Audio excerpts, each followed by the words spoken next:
ஐயா வணக்கங்கய்யா. வணக்கம். எப்படி இருக்கீங்க? நல்லா இருக்கேன். சிறப்புங்கய்யா. தமிழ் புத்தாண்டு வந்துருச்சு. இப்ப எல்லாரும் புத்தாண்டு பலன் கேட்டுட்டு இருக்கிறாங்க. இந்த புத்தாண்டுல குறிப்பா சொல்லணும்னா, ராகு கேது பயிற்சி இருக்கு. அதே மாரி எல்லாம் ஆவலா எதிர்பார்த்துட்டு அந்த குரு பயிற்சி. ஏன் ஆவலா எதிர்பார்க்குறாங்கன்னா, உச்ச குருவா வேற வராரு. 12 வருஷம் கழிச்சு இப்போ குரு பயிற்சி ஆகுறாரு. அதுவே ஒரு பெரிய விஷயம் நான் நினைக்கலாம். சுபகாரியங்கள் நினைக்கலாம். அப்படிப்பட்ட ஒரு முக்கியமான பயிற்சிகள்லாம் இந்த வருஷத்துல நடக்க போகுது. பொதுவா எப்படிங்க இருக்கு? இந்த பயிற்சிகள பத்தி கொஞ்சம் சொல்லுங்கய்யா.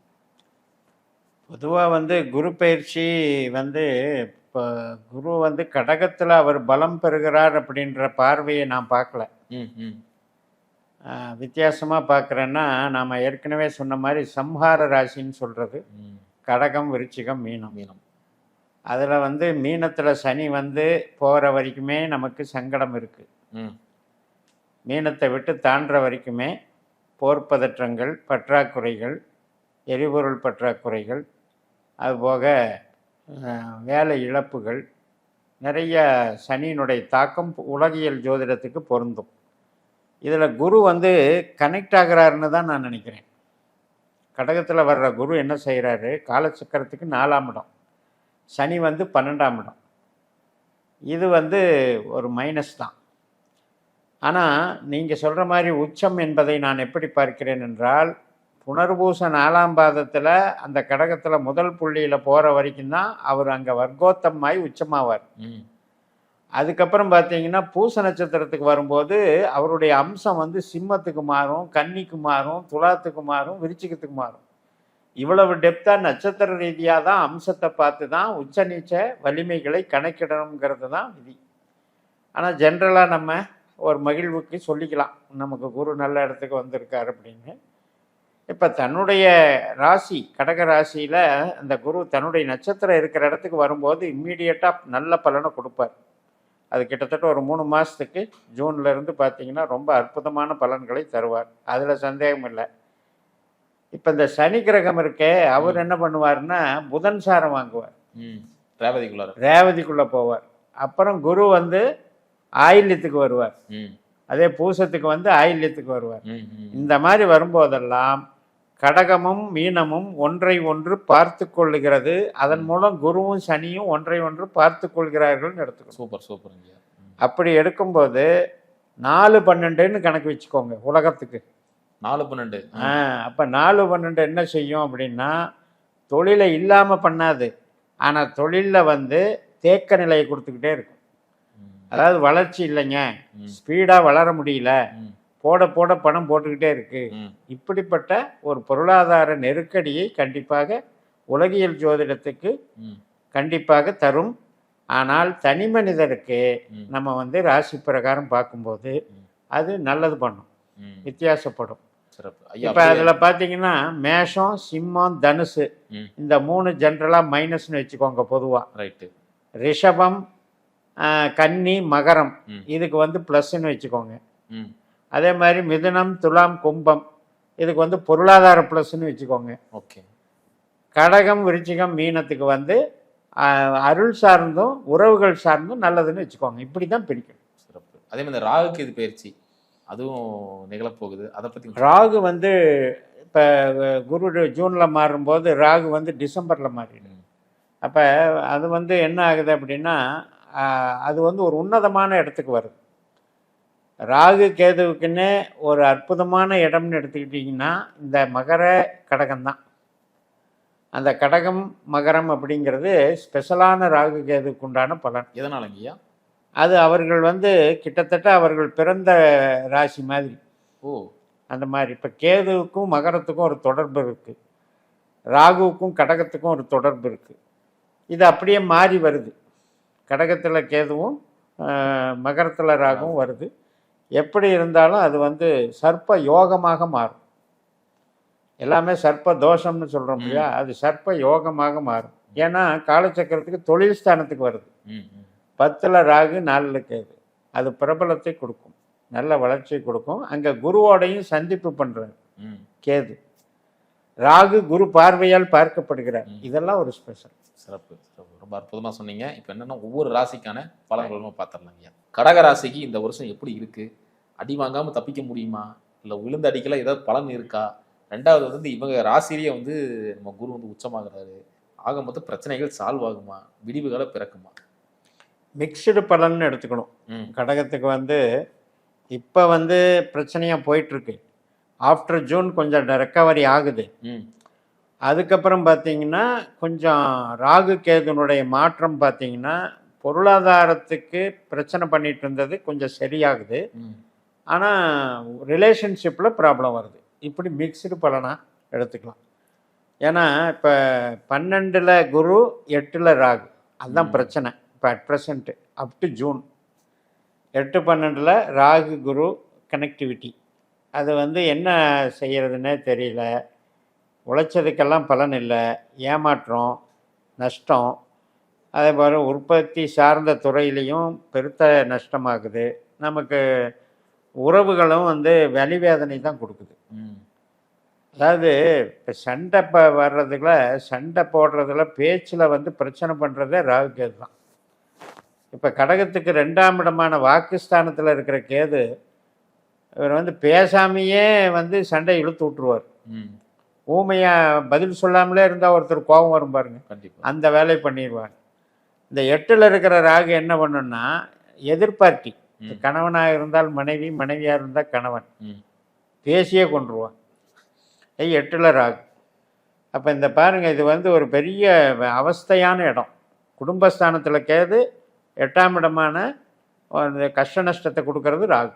இப்படி ஒரு பிரச்சனை மாட்டிக்கிட்டு இருக்காங்க. இதே தான் ஆப்போசிட்டுக்கும். ம். ம்.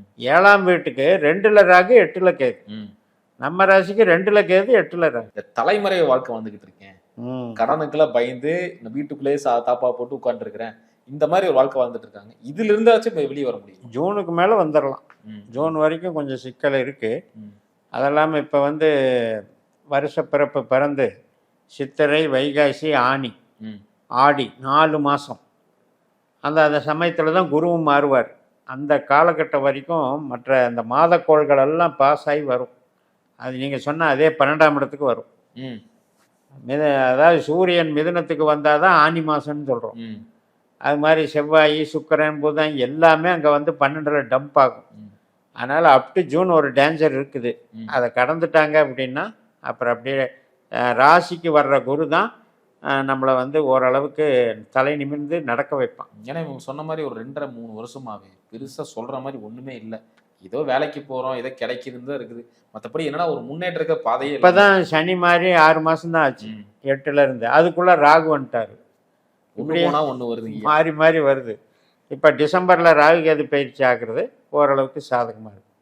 ஏன்னா இப்போ 7ஆம் இடத்துல இருக்கிற ராகுவும் கடகத்தில் இருக்கிற கேதுவும் பெரிய பாதிப்பு செய்பவர்கள் அல்ல. அதனால் ஒன்றும் குழப்பம் இல்லை. டிசம்பருக்கு மேலே அதில் கொஞ்சம் பாசிட்டிவ். ஜூனுக்கு மேலே இந்த பொருளாதார சிக்கல், கடன் பிரச்சனை இதுலையெல்லாம் கொஞ்சம் ரிலீஸ் ஆயிடுவாங்க. ஏன்னா குருவும் சனியும் ஒன்று பார்த்துக்கிறாங்க. கடகத்தில் ஜலராசியில் குரு, 9ஆம் இடத்தில் மீனராசியில் அதுவும் ஜலராசி சனி. இப்போ இந்த சனியினுடைய நட்சத்திரமும் குருவனுடைய நட்சத்திரமும் தான் நம்ம ராசியில் இருக்குது. அப்போ அந்த ராசிக்கும் 9ஆம் இடத்துக்கும் தெய்வ அனுகிரகம், ஏதோ ஒன்று என்னை காப்பாத்துச்சு, தெய்வாதீனமாக நான் தப்பிச்சிட்டேன் அப்படின்னு சொல்கிறதுக்கு ஒரு அடையாளம் இந்த குருவும் சனியும் பார்த்துக்க. சிறப்பு. அந்த கடந்த காலத்தில் 2 வருஷமா சொந்த தொழில் பண்ணுறேன்னு சொல்லி போட்டு எனக்கு நானே சூனியை வச்சுக்கிட்டேன்னு நினைக்கிறாங்க. இந்த காலத்தையாச்சும் சொந்த தொழில் பண்ணலாமா, இல்லை வேலைக்கே போயிடலாமா? வேலைக்கு போகிறது நல்லது. என்னன்னு கேட்டிங்கன்னா, இப்போ 2ஆம் இடம்னு ஒரு ஸ்தானம் வந்து இவங்களுக்கு சிம்மராசி. இப்போ சனி வந்து 9ல் இருக்கார் இல்லையா? இந்த 9ல் இருக்கிறவர் வந்து மூளை உழைப்புக்கு சப்போர்ட் பண்ணுவார். உற்பத்தி சார்ந்து பொருள் சார்ந்த வகையில் பணம் போட்டு பணம் பண்ணுறதுல சப்போர்ட் பண்ண மாட்டார். அதனால் இவங்க வந்து கொஞ்சம் அகலக்கால் வைக்காமல் இருக்கிறது தான் நல்லது. சிம்மராசி 2ஆம் இடம், அந்த 2க்கு 8ஆம் இடம் தான் சனி இருக்கிறார். அதனால் வந்து சேமிப்பே பண்ண முடியாது. நீங்கள் என்ன திட்டம் போட்டாலும் எந்த வகையில் உழைச்சி பார்த்தாலும் ஏதோ ஒரு வகையில் அந்த 9ங்கிறது அருள், பொருள் அல்ல. ஆனால் பொருளை காலி பண்ணிடும்.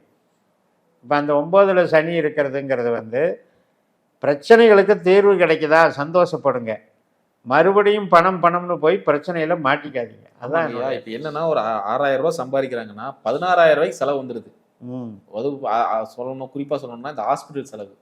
அம்மாவுக்கு திடீர்னு பிரச்சனையாயிருது, அப்பாவுக்கு பிரச்சனையாயிருது. நம்ம வெளியே போலான்னு பார்த்தா வண்டி எங்கே இடிச்சிருது, இல்லை வண்டி கோளாறு ஆயிருது. இந்த மாதிரி பிரச்சனைகள் எது எப்படியோ ஜூன் மாதம் வரக்கூடிய குரு இவங்களுடைய கௌரவத்தை காப்பாற்றுவார். பற்றாக்குறையிலிருந்து, கடன் பிரச்சனையிலிருந்து ரிலீஸ் பண்ணி விட்டுருவார். ஒரு ஆரம்பத்திலே சொன்ன மாதிரி இந்த தலைமறை வாழ்க்கை ஒரு முற்றுப்புள்ளி முற்றுப்புள்ளி வைக்கக்கூடிய அமைப்பை கொடுத்துட்றார். அதுதான் இவங்களுக்கு இந்த தமிழ் புத்தாண்டினுடைய மிகப்பெரிய பரிசு. அதாவது பெருசாக நமக்கு கிடைக்கலனாலும் பரவாயில்ல, இருக்கிற பிரச்சனை சால்வ் பண்ணணும் அப்படின்ற திருப்தி கிடைக்கும். கண்டிப்பாக அதை வந்து எதிர்பார்க்கணும். சேவிங்ஸாக ஏதாவது பண்ண முடியுமா ஐயா? சேவிங்ஸ் வந்து போக போக தான் பண்ணணும். இந்த 9ல் சனி இருக்கிற வரைக்கும் சேமிப்பு கிடையாது. இந்த ராகு கேது மாறுறார் இல்லையா, அவர் வந்து நல்லது பண்ணுவார். அதாவது டிசம்பருக்கு மேலே நல்லது பண்ணுவார். இந்த குரு வேற சார மாற்றம் ஆகிட்டே இருப்பார். சனி சாரம், புதன் சாரம், மறுபடியும் ரிவர்ஸ் வர்றது, இதெல்லாம் நடக்க போகுது. அதனால் ஜென்ம குருன்னு தானே நம்ம சொல்கிறோம். ஜென்மகுரு 9ல் சனி அப்படிங்கிறது உனக்கு பிரச்சனை இல்லை, ஆரோக்கியமாக இருக்க, ஆனால் வந்து பெருசாக பொருளாதாரத்துக்கு அங்கே பவர் இல்லைங்கிறத தான் சுட்டிக்காட்டு. தலையில் ஒரு கல்லை வச்ச மாதிரி சொல்லுவாங்க. அதாவது இதை எப்படி சொல்லலாம் அப்படின்னா, அதாவது அவமானம் இல்லை, அசிங்கம் இல்லை, அதிலிருந்தெல்லாம் விடுபட்டுட்டேன், ஆனால் இன்னும் டேக்கப் ஆகலை, பிஸ்னஸோ பொருள் வளர்ச்சியோ டேக்கப் ஆகலை அப்படின்னு இந்த ஒரு வருஷம் கொண்டு போயிடும். அது பொறுத்திருந்து பாருங்கள். ஒரு சிலருக்கு திசா புத்தி நல்லா இருக்கவங்களுக்கு செய்கிற தொழிலே வந்து கெடுக்காமல் போய்கிட்டே இருக்கிறவங்களுக்கு பிரச்சனை இருக்காது, அது பார்த்துக்கலாம். யாருக்கெல்லாம் வந்து இவங்களுக்கு ஆகாத கிரகம் எது அப்படின்னா ராகு குரு தான். 4ஆம் இடத்துல, 8ஆம் இடத்துல, 12ஆம் இடத்துல ராகு குருவனுடைய நட்சத்திரம் தான் இருக்குது. அப்போ ராகு குரு திசா புத்தி நடக்காதவங்க ஓரளவுக்கு தப்பிச்சுக்குவாங்க. இந்த ராகு குரு திசை நடக்கிறவங்க கொஞ்சம் பொறுமையாக இருங்க, ஒரு வருஷம் போகட்டும். சிறப்புங்க. இப்போ இந்த கடகராசி நேயர்களுக்கு நீங்கள் ஒரு அறிவுரை சொல்லணும், இந்த விஷயத்தில் மட்டும் கொஞ்சம் கவனமாக இருக்குன்னா என்ன மாதிரி விஷயம் சொல்லுங்கள்? ஆன்மீகத்தை நாடுங்கள், தெய்வ நம்பிக்கை வையுங்கள், பாசம், நேசம், பற்றுதல், பரிவு, இல்லாதவருக்கு உதவுதல், இது மாதிரியான விஷயங்களில் ஈடுபடுங்கள். தர்ம காரியங்களில் ஈடுபடுங்கள். நம்ம ராசியே வந்து மோட்ச ராசி, அறம் பொருள் இன்பம் வீடு அப்படின்னு சொல்கிறதுல கடைசி ராசி நம்ம ராசி. அதனால் தர்மத்தை மீறி எது செஞ்சாலும் நம்ம பின்னால் அடி கிடைக்குங்கிறத நம்ம முதல்லையே தெரிஞ்சு வச்சுக்கணும். அதனால தான் இப்போ இவ்வளவு நாள் இந்த ராகு குரு அஷ்டம சனியிலாம் கஷ்டப்படுத்திச்சு. தீதும் நன்றும் பிறர் தர வாரா, நம்மளுடைய கர்மா தான் நம்மளுக்கு வருது. இனிமேலாவது நம்ம வந்து தர்மத்தை பின்பற்றுங்கள், அது ஏதோ ஒரு வகையில் கொண்டு போய் வழிகாட்டும். ஏன்னா 9ங்கிறது வந்து படிப்பினைன்னு சொல்கிறது. இப்போ ஞானிகளுக்கு ஞானம் கிடைச்சால் அவங்களுக்கு வந்து ஒரு உத்வேகம் கிடைச்சி அவங்க வந்து மறுபிறப்புன்னு சொல்கிறாங்க.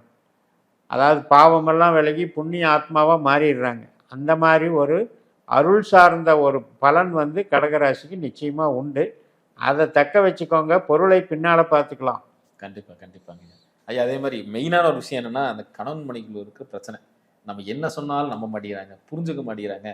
வீட்டுக்கு வந்தாலே மனச்சோர்வாக இருக்குது, மன பிரச்சனையாக இருக்குது, நம்ம வெளியவே தங்கிடலாம் போல இருக்கு அப்படின்னு நினச்சிட்டு இருக்கு நிறைய பேர் இருக்காங்க. ஸோ அந்த ப்ராப்ளம் தீருமா? டிசம்பர் மாதம் வரைக்கும் பிரச்சனை ஓடுது. அதில் ஜூன் மாதம் வந்து குரு வந்து ராசிக்கு வந்துடுறாரு, அது கொஞ்சம் கண்ட்ரோல் பண்ணுது. டிசம்பருக்கு அப்புறம் அந்த பிரச்சனையெல்லாம் சால்வ் ஆயிடும், சண்டை சச்சரவுகள் கிளியர் ஆயிரும். ராகு கேது ஜென்மத்தில் இருக்கிறது வந்து பெருசாக பாதிக்காது, ஏன்னா குருவும் சேர்ந்துருக்கார் இல்லையா, அதனால் ஒன்றும் பாதிக்காது. உறவுகள், ஆரோக்கியம் மற்றும் நம்ம வந்து கடன் தொல்லை தீருதல் எல்லாத்துக்குமே இந்த குரு மாற்றமும் ராகு கேது மாற்றமும் இவங்களுக்கு சப்போர்ட் தான் பண்ணுது. நல்லா இருக்கு ஐயா. அதே மாதிரி வயசாகிட்டு இருக்கு, ஒரு ஆஃபீஸ் வேலை செஞ்சுட்டு இருக்கோம், சம்பள உயர்வு பெருசாக இல்லை, அதே மாதிரி அங்கீகாரம் தரல, வெயிட் பண்ணலாமா இல்லை வேற ஆஃபீஸ் மாற்றிடலாமா? மாற்றினாலும் பெருசாக கிடைக்காது, வளர்ச்சி இருக்காது. இப்போ 3ஆம் இடம் வந்து மாற்றம்ங்க, 9ஆம் இடம் 3, 9, சனி 9ல் இருக்காரு. 3ஆம் இடத்தினுடைய சாரத்தில் தான் போகிறாரு. 3ஆம் அதிபதி யார்? புதன். அவருடைய சாரத்தில் போகிறாரு. ஆனால் பகவான் சனியாச்சே, அதனால் வந்து ஒரு பெரிய வளர்ச்சின்னு சொல்ல முடியாது. நீங்கள் மாறி போகணும், சந்தோஷமாக இருக்கலாம்னு நினச்சா மாறிக்கும். அதாவது இங்கே ரொம்ப பிக்கல் பிடுங்களாக இருக்குது, அதுலேருந்து நான் ஃப்ரீயாக இருக்கணும் அப்படின்னு நினைக்கிறவங்க மட்டும் மாறிக்கோங்க. பெரிய பொருளாதாரத்தை எதிர்பார்த்து மாற்றம் கிடைக்காது. சிறப்புங்க, ரொம்ப அற்புதமாக சொன்னீங்க. மீண்டும் அடுத்த காலம் சொன்னீங்க. நன்றிங்க.